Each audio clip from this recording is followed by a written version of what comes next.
What's going on, Goodfellas Sports TV, with a new installment, Retro Hoop Series. Just to kind of, give people perspective and, give a historian perspective on the NBA and basketball as a whole. In the past, we'll talk some college, even probably talk a little bit of high school, and also a lot of NBA in this Retro Hoop Series. Hopefully you guys enjoy it. One of my subs said I should go ahead and do it, and I thought it would make sense to add a new installment. We're gonna pick up some of the other installments that we do as well. So make sure you check out the Hoop Series playlist and check it out, man. And check out the rest of the playlist, NBA, other boxing playlists, NFL playlists, a bunch of them. We're gonna talk about the 87-88 year for Michael Jordan. I believe this was the greatest individual year in NBA history as far as individual accomplishments. And you go back and talk about how great the 1 year where T-Mac averaged over 30 points a game was. You talk about how great it was when Kobe scored 81 and 60 a pair of times in that same season. People talk about how great it was for Russell Westbrook to average a triple-double and win MVP. They talk about how great some of the LeBron James years was, some of the Steve Nash years was. And, this shows you how little, these so-called experts and former players and NBA insiders know about the game. When they talk about the Jordan-LeBron debate, they never bring up this year. This was the start of Jordan ascending to NBA royalty. And we do more hoop series. I might double back and do one that might not be so Jordan friendly. Kind of hinted at it yesterday on one of our videos.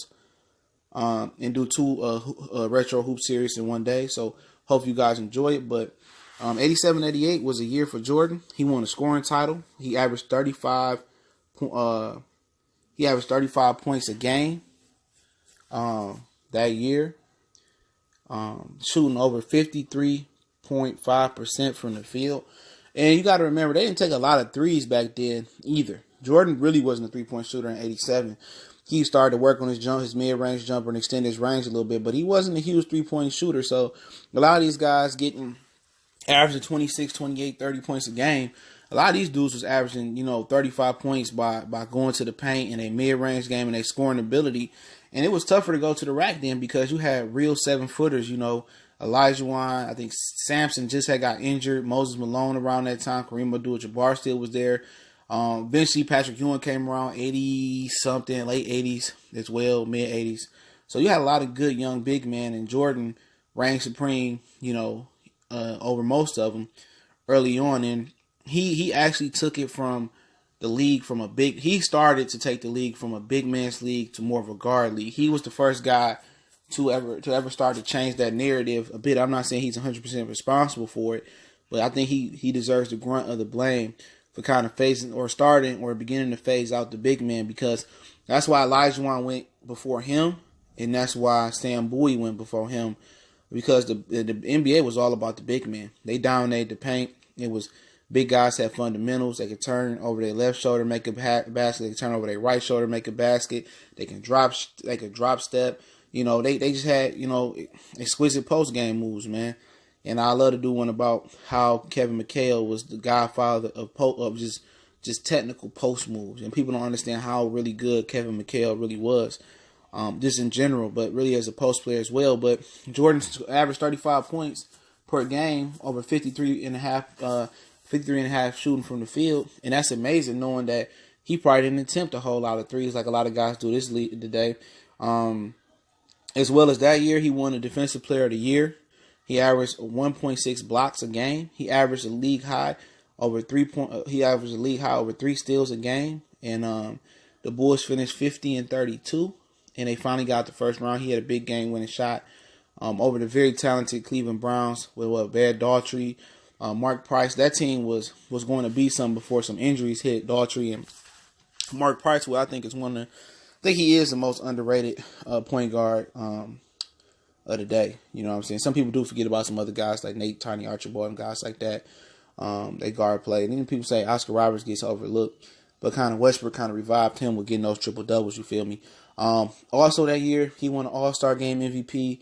He beat Dominique, I think, after coming off a Liz Frank injury, missing a dunk contest before that. I think the first one, most people thought Dominique won. I think they gave it to Jordan. I think it was the 86 dunk contest. 87, Jordan was hurt, I think. 88, Jordan came back and beat Dominique in the dunk contest. And the dunk contest was must-see TV back then, especially Dominique. He was such a powerful dunker. And Jordan was just, he was it. This was the year, like I said, 87, 88 was the year the legend became factual. You know what I'm saying? He started to learn how to win, started to get together. So we got scoring title, defensive player of the year, all-star game MVP, slam dunk contest, championship. And then on top of that, he won his first league MVP. I mean, he did all that in one physical season, one physical year. You know, on top of that, we know he was all NBA first team, all defense first team, NBA all defense first team, And obviously they lost to the Pistons in the second round. Pistons was a hell of a team. The Pistons would go on and lose in the finals to the Lakers that year that Isaiah got hurt, I believe. I think it was that year Isaiah got hurt, and then Bill Laimbeer got hit with that phantom foul on Kareem Abdul-Jabbar. And we'd do a series on the Pistons and the Bulls. You know what I'm saying? We do one on that as well. And explain a little bit more about that rivalry, how that kind of shaped the NBA. I may just mush one big video in today, Retro Hoop Series, talking about that part of the NBA. That's what infatuates me the most. You always can send me a request in my email or DM me on Facebook. Got some changes coming to the email, so I'll let you guys know when those changes take into effect. Always check the description as well if you want to donate, or if you want to get in touch with me, or you want to check us out on Facebook. But it was a hell of a year, man. It was the first time the Bulls had really arrived. Pippen had joined the team by that time, and they did a hell of a job, man, that year. You know, and for a guy to do all those accomplishments in 1 year, and for it to go so under the radar through these years of when people go back and talk about Jordan versus LeBron, Jordan versus Kobe, ain't none of them ever came close to doing none of that. You know, Kobe ain't never been Defensive Player of the Year. LeBron ain't never been Defensive Player of the Year. When people just tell you that LeBron getting all these triple doubles and stuff of that nature and how efficient he was, shit, Jordan averaged 35 points a game, where they weren't even taking that many threes in the game. And he shot 53.5% from the field. He averaged 3 steals a game and over a block and a half a game. He brought it on both sides of the court. And on top of that, he entertained the fans in the slam dunk contest, and he won the All-Star Game MVP. I don't think nobody in history has accomplished those. And people just don't know how important this was to begin the legend of Jordan. Jordan's legend was starting to articulate when he had the Liz Frank injury. It was 87, 86, 87 or whatever it was. And he fought the Bulls to come back. And excuse me, I got my years mixed up.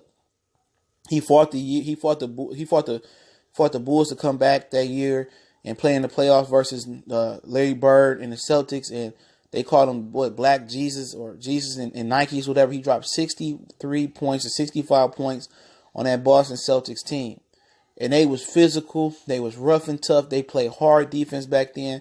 And Jordan, who came off a broken foot, if you don't know what Liz Frank injury is, a broken foot.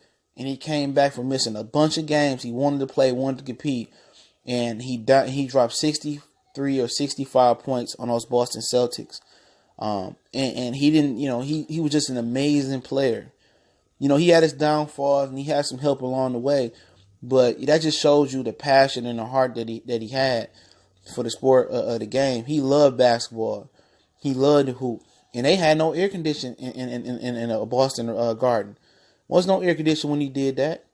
They couldn't stop him. You know, he didn't have a team at the time. And people would tell you, well, he got swept. At the end of the day, he missed the whole fucking season. If he would have played that season, you never know. Jordan would have got that experience. He probably would have got a championship earlier than when he got it. He might be walking around with 7 rings. But 87, 88, and I wish I could show video highlights, but you know how YouTube is, man. I can't do that. But that year was historic. And I think it's the most underrated year in this modern sports history. Right now, when you're talking about modern sports, telecasters, ESPN, Fox, NBC Sports, people on YouTube, nobody talks about that physical year of 87, 88, how dominant he was. He didn't win a championship that year, but that was the year the Bulls turned the corner, got over the hump, beat a great Cleveland Cavaliers team. They was the underdogs. He hit that shot in Cleveland, and that turned the corner for the Bulls. That made them work harder. You know, he accomplished everything you can accomplish. What else did you want him to accomplish? All NBA first team, all first team NBA all defense, MVP, defensive player of the year. I mean, what else do y'all guys want? Slam dunk championship. He entertained you. All-star game MVP. Like I said, that's the greatest physical year in NBA history that I've ever seen. When you talk about accomplishments, probably the greatest in all the sports. And I don't know all the sports, but I don't know too many players that made that many accomplishments in one year and had the stats to back it up. He was efficient. Efficient scorer. He wasn't a volume scorer. At 53.5% efficient. And didn't take an abundance of threes neither, man. So, Retro Hoop Series episode 1. Hopefully you guys enjoyed it. Go research it yourself. Go look at the highlights of that year. Go look at the slam dunk contest that he had that year. An amazing year.